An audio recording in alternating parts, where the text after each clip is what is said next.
अस्सलाम वालेकुम, welcome to learning lights by क्रॉमेर। ये कुछ पॉइंट्स मैंने अपनी ऑनलाइन क्लास में अपने स्टूडेंट्स के साथ शेयर किए थे, तो मैंने उस टाइम आप लोगों के लिए भी ये वीडियो कैप्चर की कि अगर हम फ्रैक्शनल वैल्यूज़ को देखें, जैसे सैम्पलिंग में हम ओवरकम करते हैं, तो उन वैल्यूज़ को प्लस कैसे करना है। जिस तरह आप स्क्रीन पे देख रहे हैं कि मेरे पास 10 से ज़्यादा वैल्यूज़ हैं, और इन सब वैल्यूज़ में जो मेन इशू है वो ये है कि जो डिवाइज़र है वो चेंज है।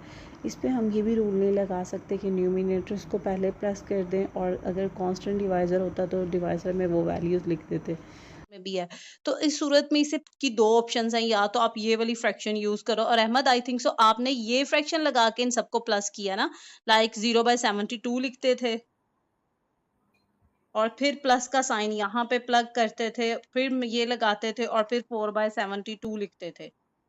ऐसा ही है कि नहीं? मैं ये कॉलम को प्लस करना सिखा रही हूँ आप लोगों को। हाँ जी, लेकिन मैं पहले डिजिट लिख देता था, उसके बाद फ्रैक्शन का बटन प्रेस करता था। लाइक उसके किस तरह हाँ जी, डिजिट? तकरीबन ऐसे ही। लाइक जैसे 4/72 है ना, पहले 4 फिर फ्रैक्शन, तो वो ऑटोमेटिकली नीचे वाले पे चला जाता है फिर। ठीक है, टाइम टेकिंग है। ऐसा ही है ना ये? जी। जी। इतनी सारी वैल्यूज़ हैं और इतना टाइम तो पेपर में हो या प्रैक्टिकल में हो, आप मैथ्स कर रहे हो, स्टैट्स कर रहे हो, आपके पास इतना टाइम नहीं है।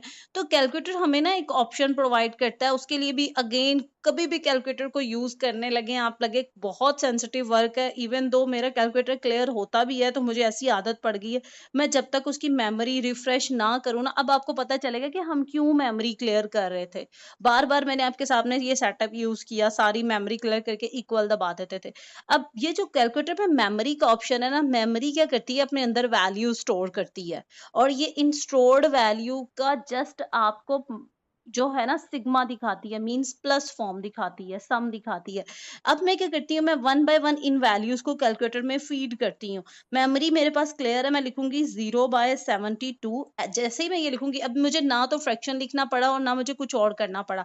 आई जस्ट प्रेस मेमोरी, ये देखें इसके आगे एम लिखा आ गया कि 0/72 मेमोरी में चला गया। इसके बाद मुझे कुछ क्लियर नहीं करना, आई जस्ट राइट 4/72।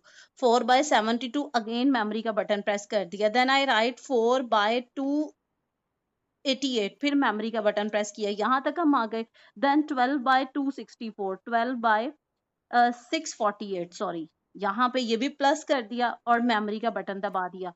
अब यहाँ पे आए तो 12/2592, ये भी मेमोरी प्रेस कर दिया हमारे पास। देन है 4/288, 4/288 मेमोरी पे चला गया ये भी। देन है 48 डिवाइडेड बाय 648, ठीक है, 48 डिवाइडेड बाय 648, ये भी मेमोरी में गया आपके पास। 1/72, ये भी मेमोरी में चला गया। ये सारी वैल्यूज स्टोर्ड हो गई हैं। अब देखिए ना, तो कैलकुलेटर यहाँ पे वो वर्क कर रहा है कि हमारे पास वो बोल्ड में हमें कर्सर दे रहा है कि लाइक वो कह रहा है कि मेरे पास इतनी कैपेबिलिटी नहीं है, अब इक्वल दबाओ, जैसे अभी मैंने आपको दिखाया प्रीवियस में, जब मेरे पास ये बोल्ड कर्सर आने लग गया था। अब ऐसी इधर मेमोरी आप में बहुत सारी वैल्यूज दे सकते हो। ये तो हम प्रैक्टिकल में जब फर्स्ट ईयर को प्रैक्टिकल करवाते हैं ना, तो उस टाइम ये आप लोगों को शायद में भी आपके कॉलेज वाले सिखाएं, तब ये कंपलसरी हो जाता है, क्योंकि कैलकुलेटर बहुत सारी वैल्यूज पे वर्क नहीं कर सकता, तो मेमोरी एक बेहतरीन ऑप्शन रह जाती है उस वक्त।